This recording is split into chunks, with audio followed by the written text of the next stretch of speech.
पहले नासा, रूस और चीन और अब भारत। क्यों चांद को अपनी मुट्ठी में करना चाहती है पूरी दुनिया?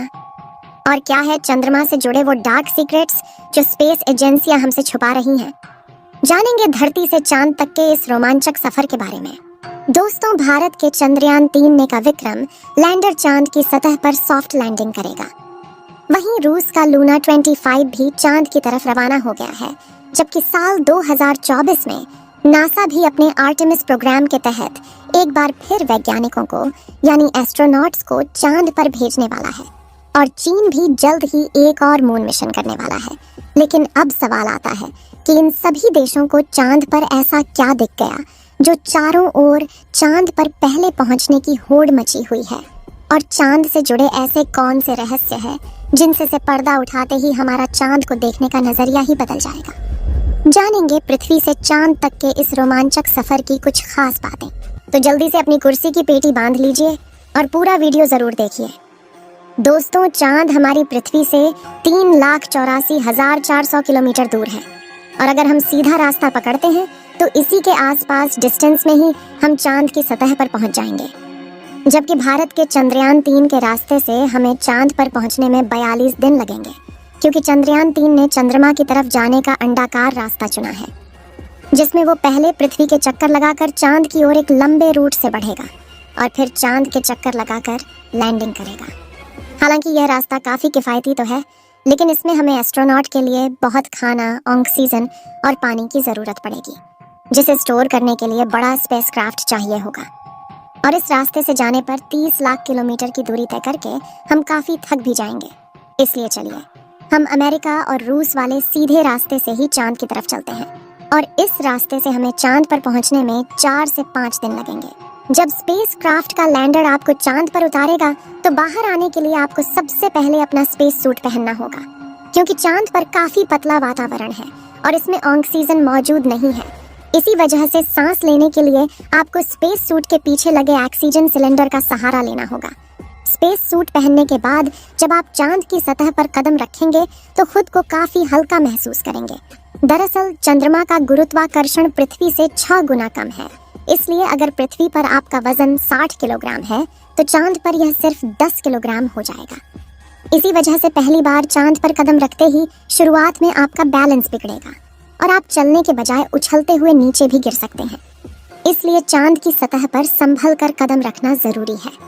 खैर, अब चांद की सतह की बात करें तो यहाँ पृथ्वी की तरह सीधे रास्ते नहीं बने हुए हैं, बल्कि चांद की सतह ऊबड़ खाबड़ है और यहाँ जगह जगह पर चट्टानें, पहाड़ और बड़े बड़े क्रेटर यानी गड्ढे हैं।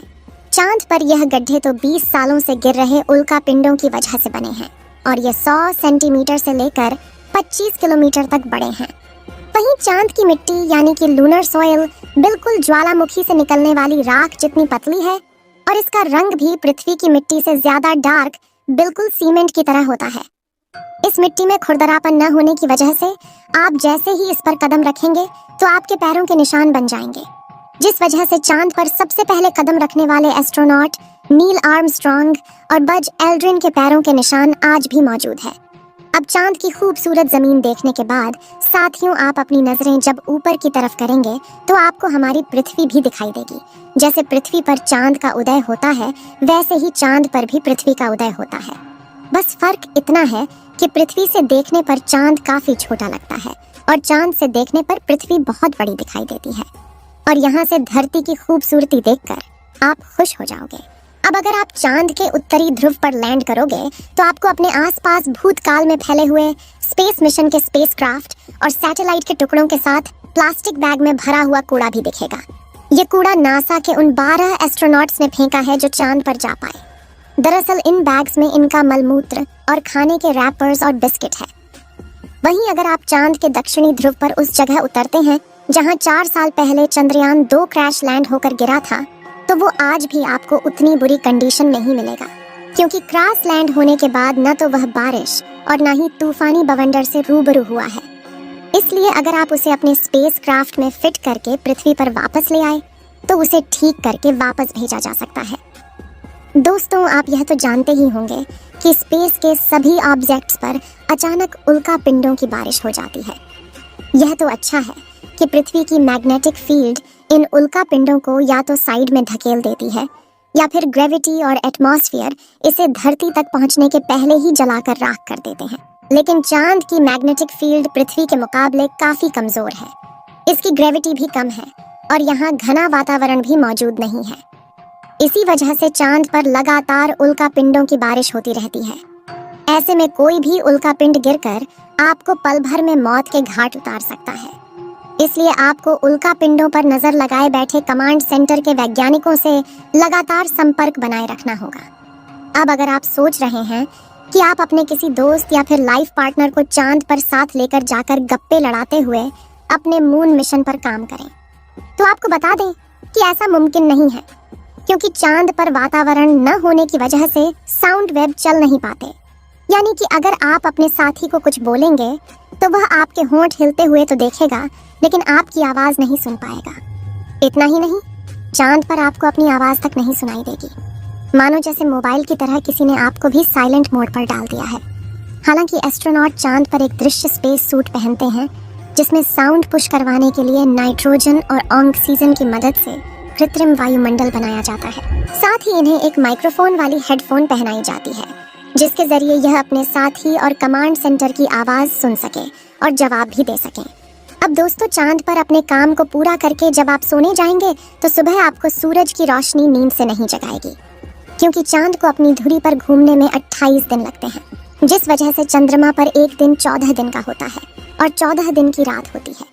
यानी कि वहाँ का एक दिन पृथ्वी के 28 दिन के बराबर होता है। हम चांद का सिर्फ एक हिस्सा आज तक देख पाए हैं, और अगर आप चांद के पिछले हिस्से के अंधेरे वाले इलाके पर पहुंच गए तो आपके साथ काफी खौफनाक चीजें हो सकती हैं।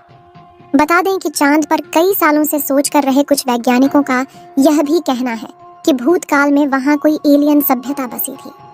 चंद्रयान 1 ने चांद की सतह पर वाटर आइस और हाइड्रोप्लस के रूप में पानी की खोज की है, जो इंसानों के जीवन के लिए काफी जरूरी है।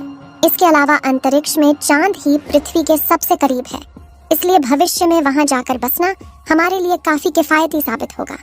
वहीं यहाँ पर हम एक और स्टेशन भी बना सकते हैं। इन्हीं कारणों की वजह से सभी स्पेस एजेंसी चांद में सबसे ज्यादा दिलचस्पी दिखाती है। तो दोस्तों, अगर भविष्य में मौका मिले तो क्या आप चांद पर जाकर बसना चाहेंगे? अपनी राय कमेंट में जरूर बताएं। आज के लिए इतना ही।